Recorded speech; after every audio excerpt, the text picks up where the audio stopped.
Yung unang araw, re-record ko yung sarili ko kung paano mabuhay sa Louisville. I hope makinig kayo at pakinggan ang story ko.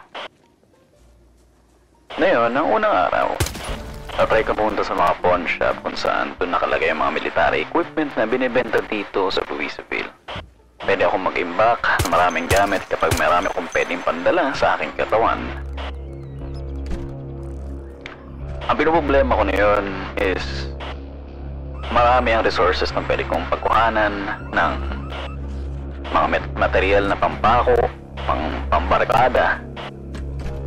Pero ang pinoproblema ko, itong barrel ko, kailangan ng bala. So nakahanap ako ng nail gun, which is nakakatuwa.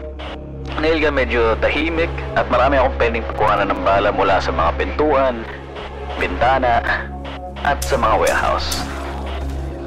Hindi siya ganun kaingay, kaya ideal siya sa pangtanggal ng mga halimaw sa naglalakad. Naghahanap ako ng bisikleta kasi ang bisikleta ay tahimik. Makakapunta ako dun sa mall kung saan kailangan ko kumuha ng generator para sa susunod na mga araw. Medyo mahirapan ako sa pagkuha na ito.